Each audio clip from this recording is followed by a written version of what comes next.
సభకు సలాం, లాల్ సలాం. దేశంలో RSS, BJP, ముస్లింలతో పాటు కమ్యూనిస్టులు కూడా లేకుండా చూడాలని చెప్పి ప్రయత్నం చేస్తూ ఉన్నది. వాళ్ళు అనుకుంటున్న ఎజెండా ప్రకారం హిందూ రాష్ట్ర ఏర్పాటుకు ఎవరైతే అడ్డంకిగా నిలబడతారో, ఎవరైతే ఈ దేశాన్ని ప్రజాస్వామ్య లౌకిక దేశంగా నిలబెట్టుకోవాలని చెప్పి చూస్తారో వాళ్ళని ముందు అడ్డు తొలగించుకోవాలని చెప్పేసి బీజేపీ, ఆర్ఎస్ఎస్ ప్రయత్నం చేస్తూ ఉన్నాయి. అందులో భాగంగానే ముఖ్యంగా ముస్లింలను ఒక బూచిగా చూపెట్టి హిందువుల్ని రెచ్చగొట్టే ప్రయత్నం చేస్తున్నారు. ఎస్సీ, ఎస్టీ, బీసీలను ముస్లింలకి యాంటీగా రెచ్చగొట్టడానికి గాను రకరకాల విష ప్రచారాలు చేస్తున్నారు. ఆ ప్రచారాల్లో పడి మన కమ్యూనిటీస్ కూడా ముస్లింలంటే ఇవాళ పెద్ద ఎత్తున వ్యతిరేకత చూపెట్టే పరిస్థితి వచ్చింది. ఈ ప్రయత్నంలో భాగంగానే ఒక్కొక్క ప్రయత్నంలో భాగంగా ఇవాళ వక్ఫ్ బిల్లు, సవరణ బిల్లు తీసుకొచ్చి మొత్తంగా దేశవ్యాప్తంగా ఉన్న వక్ఫ్ భూములు ఏవైతే ఉన్నాయో వాటిని కబ్జా చేసి వాళ్ళు హస్తగతం చేసుకోవడం, వాళ్ళ పెట్టుబడిదారులకు ఇచ్చుకోవడానికి గాను ఒక ప్రయత్నం పెద్ద ఎత్తున జరుగుతూ ఉన్నది. అయితే మిత్రుడు చెప్పినట్టు నిజంగానే మోడీ, అమిత్ షాలు ఊహించి ఉండరు వక్ఫ్ గురించి, వక్ఫ్ బిల్లు తీసుకురావడం తర్వాత జరుగుతున్న ఉద్యమం గురించి. ఇవాళ దేశవ్యాప్తంగా వక్ఫ్ను రక్షించుకోవడానికి ముస్లింలకు మద్దతుగా ఉన్న వాళ్ళు కూడా రోడ్ల మీదకి వస్తున్నారు. ధర్నాలు జరుగుతూ ఉన్నాయి, రౌండ్ టేబుల్ సమావేశాలు జరుగుతూ ఉన్నాయి. ఇది ఒక పెద్ద చైతన్యానికి దారితీసే అవకాశంగా ఈ వక్ఫ్ బిల్లు మనకి అంది వచ్చింది కూడా. అయితే చాలామందికి వక్ఫ్ అంటే సామాన్యులకు కూడా అర్థం కావట్లేదు. నిజమే కదా, ఖాళీగా ఉన్న లేదంటే ఎక్కువగా ముస్లింలకు చాలా ఎక్కువ భూములు ఉన్నాయి, అవన్నీ ప్రభుత్వం తీసుకోవడం సరైనదే అని చెప్పి భావనలో చాలామంది ఉన్నారు. నిజానికి దేవాదాయ భూములు అంతకన్నా ఎక్కువ ఉన్నాయి. ఇంకా రకరకాల భూములు చాలా ఎక్కువగా మిగతా సంస్థల దగ్గర ఉన్నాయి. కేవలం ముస్లింల భూములే మొదటగా లాక్కోవడానికి ఎందుకు చూస్తున్నదంటే ఇక్కడ పోలరైజేషన్ చేయాలి, ముస్లింలను దెబ్బతీయాలి, ఇప్పటికే ముస్లింల జీవనాధారాలు లేకుండా చేయడం, ముస్లింల ఇళ్ళు కూలగొట్టడం, ఇంకా రకరకాల ప్రయత్నాలు బీజేపీ చేస్తూ వస్తున్నది.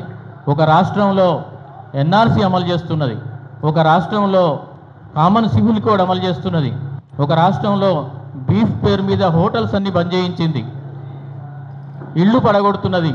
పేదలకి, ముస్లింలకి సమాజంలో ఏ పని దొరకకుండా చేయడంలో వాళ్ళు రకరకాలుగా ముస్లింలను టార్గెట్ చేస్తూ వస్తున్నారు. కానీ ఇవాళ ఈ వక్ఫ్ బిల్ ఏదైతే ఉందో ఇది మామూలు బిల్లు కాదు. ఒక్క బాబ్రీ మసీద్ పడగొడితేనే చాలా పెద్ద ఎత్తున మనము స్పందించాం. కానీ ఈ వక్ఫ్ బిల్లును మనం అడ్డుకోకపోతే దేశవ్యాప్తంగా చాలా మసీదులు ఏవైతే రిజిస్ట్రేషన్ లేవో ఆ మసీదులన్నింటినీ కూలగొట్టాలని, లేదంటే తాళాలు వేయాలని, ఖబ్రస్థాన్లకు తాళాలు వేయాలని, మదర్సాలను పడగొట్టాలని, ఈద్గాలను ఆక్రమించాలని రకరకాల ప్రయత్నాలు జరుగుతాయి. అంటే ముస్లింలు నిజానికి సచార్ కమిటీ ప్రకారం పెద్ద ఎత్తున వెనుకబడి ఉన్నారు. వాళ్ళ అభివృద్ధి మీద దృష్టి పెట్టవలసిన అవసరం ఉంది. దేశంలో 20% మంది ముస్లింలు ఉంటే వాళ్ళ అభివృద్ధి చెందకుండా దేశము ఎప్పటికి కూడా అభివృద్ధి చెందదు. మన దేహంలో ఒక అవయవంకి దెబ్బ తగిలితే ఎట్లయితే దేహమంతా ఇబ్బంది పడుతుందో అట్లా ఇంత పెద్ద సమూహము అభివృద్ధికి దూరంగా ఉండడం అనేది దేశాభివృద్ధికి నిజానికి ఆటంకం. వాళ్ళ అభివృద్ధి కోసం చూడకుండా వాళ్ళని డిస్టర్బ్ చేస్తూ ఇట్లా చేస్తూ రావడం అనేది చాలా దారుణమైన విషయం. అయితే ఈ బిల్లును ఇప్పుడు మనము వెనక్కి తీసుకునేదాకా రైతు ఉద్యమం లాగా ఉద్యమించకుంటే చాలా సంవత్సరాల పాటు ఇది ఈ గొడవ దేశవ్యాప్తంగా రకరకాల చోట్ల జరిగే అవకాశం ఉంది. ఈ గొడవల్లోంచి అల్లకల్లోలంగా పరిస్థితులు మారే కన్నా ముస్లింలు అనిశ్చితిలోకి వెళ్ళే పరిస్థితి రాకుండా ఉండాలంటే ఖచ్చితంగా ఈ వక్ఫ్ బిల్లును వెనక్కు తీసుకునేదాకా మనం పోరాడవలసి ఉంటుంది. నిజానికి తెలంగాణలో కన్నా ఆంధ్రప్రదేశ్లో పెద్ద ఎత్తున వక్ఫ్ పోరాటం జరుగుతూ ఉంది. ప్రతి పట్టణంలో నిన్న ర్యాలీలు జరిగాయి. చాలా రోజుల నుంచి అక్కడ ర్యాలీలు జరుగుతూ ఉన్నాయి. అదొక సంతోషకరమైన విషయం. ఒత్తిడి చంద్రబాబు మీద పెద్ద ఎత్తున ఒత్తిడి పెరుగుతూ ఉంది. అట్లాగే దేశవ్యాప్తంగా కూడా మోడీ అమిత్ షాల మీద ఒత్తిడి తీసుకురావడంతో పాటు ఈ బిల్లును వెనక్కి తీసుకోవాలి, తీసుకునేటట్టు మనము పోరాడాలి. ఇట్లాగే అనవసరమైన బిల్లులు తీసుకొచ్చి ముస్లింలను ఈ దేశ ప్రజలైన ముస్లింలను ఇబ్బంది పెట్టడానికి మళ్ళీ బీజేపీ వెనకడుగు వేసేలాగా మన పోరాటం ఉండాలి. ఈ పోరాటం ఇలా కమ్యూనిస్టు పార్టీలు ముందుకు వచ్చి ముస్లింలతో మేమున్నాం, ముస్లింలను కలుపుకొని మేము పోరాడతామని చెప్పి ముందుకు రావడం చాలా సంతోషకరమైన విషయం. వారికి నా మిత్రుడు స్టాలిన్కి అభినందనలు చెబుతూ ఈ పోరాటం కొనసాగుతుందని చెప్పేసి